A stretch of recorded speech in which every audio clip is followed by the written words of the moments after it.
The Story of Civilization, Part 2. The Life of Greece, being a history of Greek civilization from the beginnings and of civilization in the Near East, from the death of Alexander to the Roman conquest, with an introduction on the prehistoric culture of Crete by Will Durant. Chapter 30, The Coming of Rome, which is part of why I chose this as my bookmark.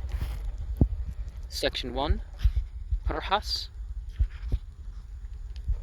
Who is so worthless or indolent, Polybius demands to know, as not to wish to understand by what means and under what system of polity the Romans in less than 53 years have succeeded in subjecting the whole inhabited world to their sole government, a thing unique in history?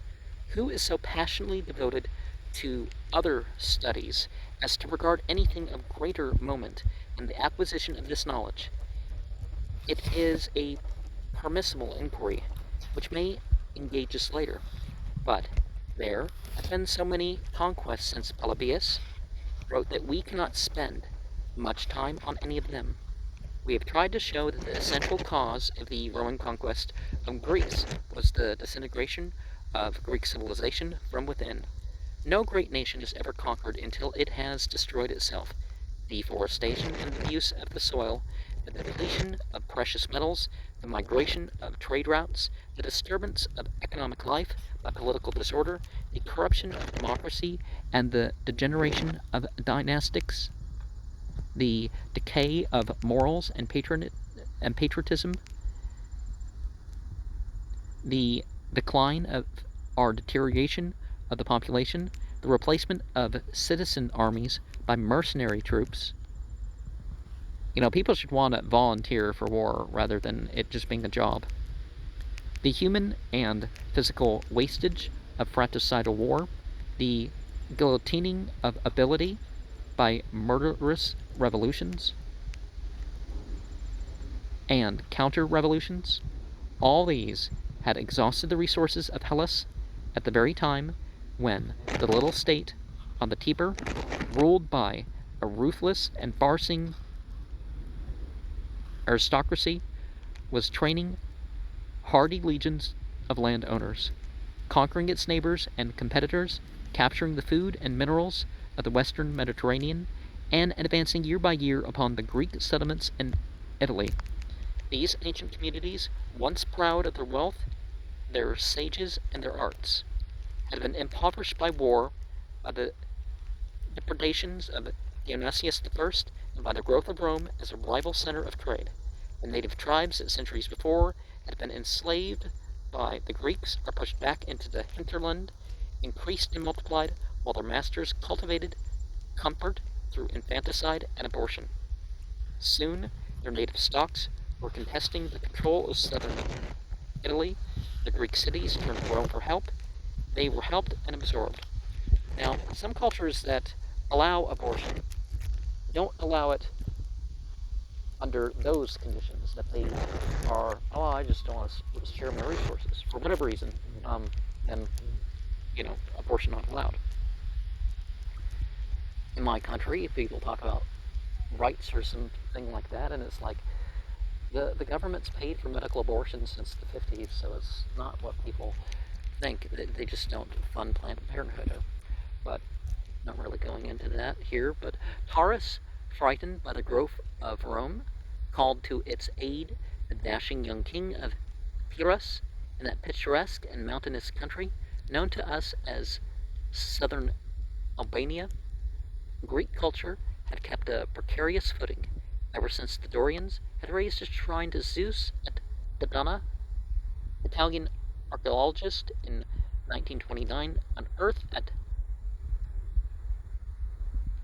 Otranto, the ancient Bothropum, numerous architectural and sculptural remains of Greek and Roman civilization, including a Greek theater of the 3rd century BCE.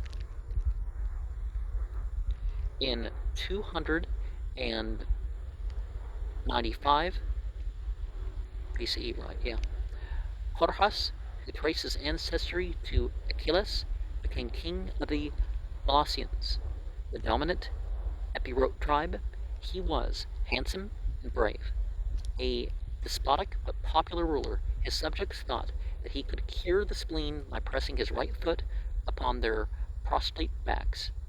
Nor was anyone so poor as to be refused his ministrations. When the Florentines appealed to him, he saw an alluring opportunity. He would conquer Rome, the danger in the west, as Alexander had conquered Persia, the danger in the east, and he would prove his genealogy by his courage. In 291 BCE, he crossed the Ionian Adriatic Sea with 25,000 infantry, 3,000 horse, and 20 elephants. The Greeks had taken elephants as well as mysticism from India. He met the Romans at Heraclea and won a Pyrrhic victory. His losses were so great, and his resources in men and materials were now so small, that when an aide complimented him on his success, he created an historic phrase by replying that another such triumph would ruin him. The Romans sent Caius Fabricius to treat with him for an exchange of prisoners. At supper, says Plutarch, we have a copy of Plutarch's Lives shared on the channel. You know what translation thereof. Amongst all sorts of things that were discoursed of, but more particularly Greece and its philosophers, Cneius, the Epirote diplomat, spoke of Epicurus, and explained the opinions his followers hold about the gods and the commonwealth, and the objects of life, placing the chief happiness of man in pleasure, and declining public affairs as an injury and disturbance of a happy life, removing the gods afar off, both from kindness or anger, or any concern for us at all, to a life wholly without business, and flowing in pleasures. Before he had done speaking, O Hercules, Fabricius cried out to Pyrrhus, may Pyrrhus and the Samnites entertain themselves with opinions as long as they are at war with us. You know, they were the strongest of Rome's enemies in Italy. Impressed by the Romans, and despairing of adequate aid from the Greeks of Italy, Pyrrhus dispatched Cneius to Rome to negotiate peace. The Senate was about to agree when Appius Claudius, blind and dying, had himself carried into the Senate house and protested against making peace with a foreign army on Italian soil. I notice that the main part of the book here is 666 pages. Just thought I'd point that out.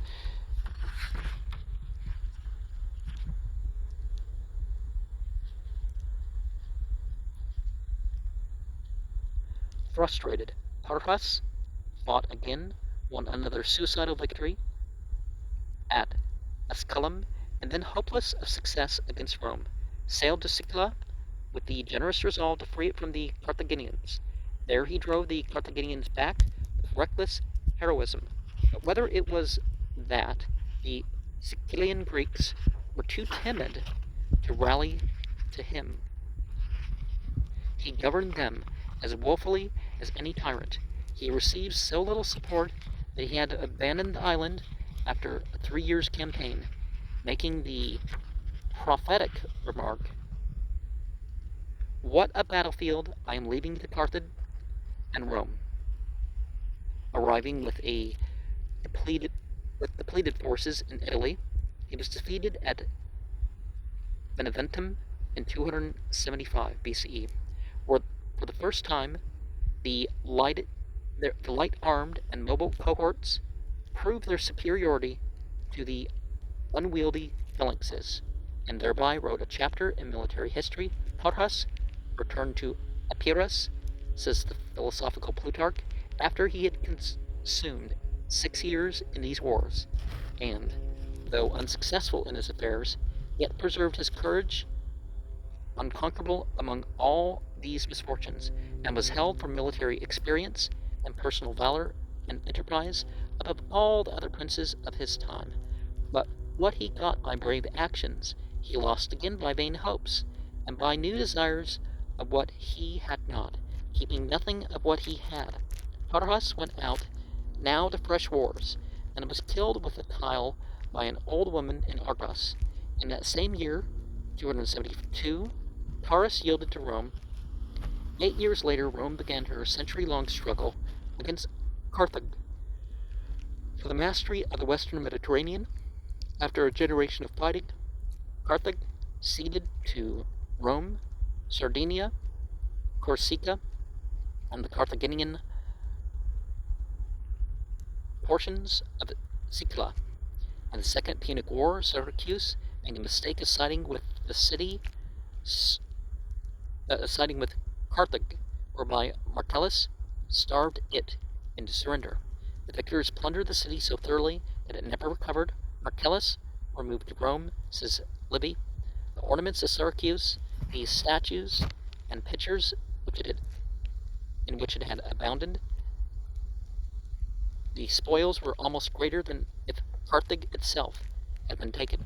In 210, all Sicily had fallen forfeit to Rome. The island was transformed into a granary for Italy and relapsed into an agricultural economy in which nearly all the work was done by hopeless slaves. Industries were discouraged, trade was limited, wealth was sluiced off to Rome, and the free population withered away. Sicily disappeared from the history of civilization for 1,000 years.